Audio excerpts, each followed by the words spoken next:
क्या चाहती हो, दर्शक भी समझदार हैं, बहुत शुक्रिया।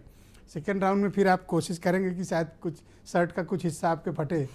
ब्रजेश शुक्ला जी मेरे साथ मौजूद हैं। ब्रजेश जी, आपका स्वागत। क्या आपने यही एक्सपेक्ट किया था या फिर कुछ और सोचा था? आज बड़ी ही अचानक पिछले 48 घंटे के भीतर जो घटनाक्रम हुए हैं, एक जिसको माना जा रहा था कि बड़ा अटूट गठबंधन है, वो महज कुछ सीटों के लिए असेंबली के टूट गया।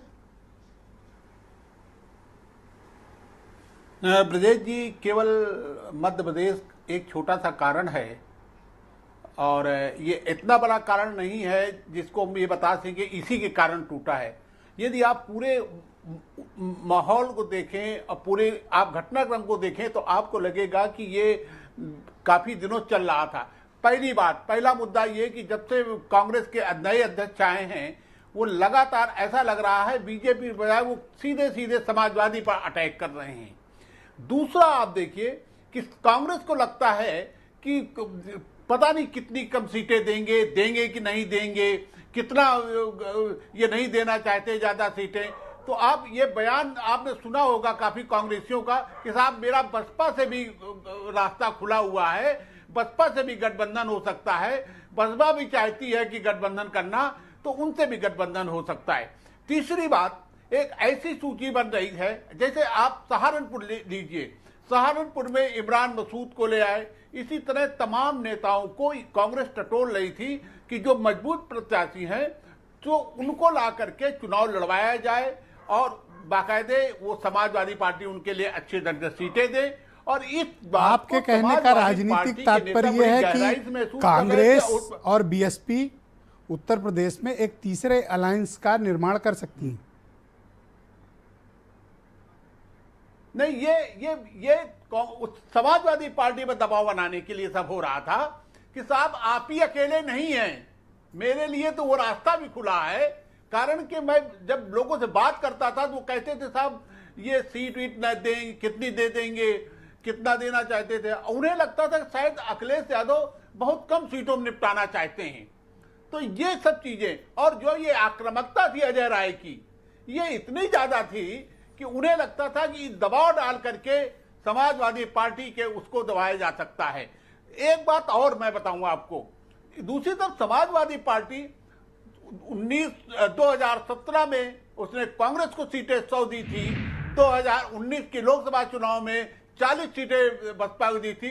उसे लगता है कि ज्यादा सीटें दे करके, बहुत ज्यादा सीटें उधार बन करके उसने अपना नुकसान किया है, इसलिए एक एक सीट पर वो गहन अध्ययन कर रही थी।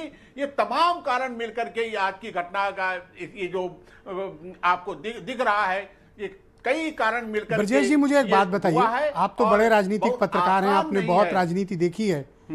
किसी पार्टी का प्रदेश अध्यक्ष अगर सहयोगी दल के राष्ट्रीय अध्यक्ष और उसकी पार्टी पर हमलावर अंदाज में बात करता है, जो सहयोगी भी हों, तो ये उसका खुद का स्टेटमेंट होता है प्रदेश अध्यक्ष का, या फिर दिल्ली से कोई इशारा होता है कि ऐसा बोलना चाहिए? नहीं, बिना दिल्ली के इशारे के नहीं हो सकता है। कारण क्या है कि कांग्रेस नेतृत्व में, मैं बिल्कुल शीर्ष नेतृत्व की बात नहीं कहना चाहता, लेकिन कांग्रेस नेतृत्व को भी लगता है कि ऐसा ना हो उत्तर प्रदेश मुझे कुछ सीटों में निपटा दिया जाए, तो इसलिए आक्रामकता बनाए रखी। तो अखिलेश यादव केवल उत्तर प्रदेश में नहीं है, कांग्रेस को हैंडल करने में चूक गए, में भी है, पश्चिम बंगाल में भी, या फिर ओवर कॉन्फिडेंट थे? देखिए, अखिलेश यादव नहीं, अखिलेश यादव इस चीज को समझ रहे थे, वो देख रहे थे कि बयान क्या आ रहे हैं, वो देख रहे थे कि किन लोगों को पार्टी में लाया जा रहा है, कैसे इमरान मसूद जो भी कुछ दिन पहले अखिलेश पर सीधे आक्रामक थे, उनको बाकायदे दिल्ली में सम्मान के साथ ज्वाइन कराया गया। तैयारी ये थी कि सहारनपुर सीट भी कांग्रेस के लिए छोड़ दी जाए और वहां इमरान मसूद लड़े। इस तरह तमाम नाम हम आपको बता सकते हैं जिनके विषय में बाकायदे बायोडाटा इकट्ठा किया जा रहा है और उनको चुनाव लड़ाने की तैयारी की जा रही है। भविष्य में कोई बातचीत इनकी हो सकती है या नहीं? अब मान लें कि टूट गया है, क्योंकि आज जो अखिलेश यादव के तेवर थे वो बड़े सख्त थे। नहीं, देखिए, अखिलेश यादव, एक बात समझिए, बातचीत हो सकती है, लेकिन एक बात मैं आज आपको बता रहा हूं, आज मेरी बात वो कर लीजिए, अखिलेश यादव बहुत ज्यादा कुछ देने नहीं देंगे इस बार। कारण कि 2 बार वो धोखा खा चुके हैं अपने ज्यादा सीटें दे करके, ज्यादा उपदार बन करके। इसलिए बातचीत टूटे या रहे, वो बातचीत करेंगे, जरूर करेंगे। थैंक यू हो ब्रजेश सकता है जी, बहुत शुक्रिया। सी हमारे साथ दोस्ताना बने लड़ाई रहिएगा। लड़ना डिबेट के पड़े, दूसरे उसके लिए चरण वो में तैयारी आपके बाकी करेंगे। विचारों को सम्मिलित करेंगे। वीरेंद्र सिंह जी हमारे स्टेट हेड इस कार्यक्रम में हमें ज्वाइन कर चुके हैं। वीरेंद्र जी, स्वागत आपका। ये अचानक 48 घंटे के भीतर क्या हो गया कि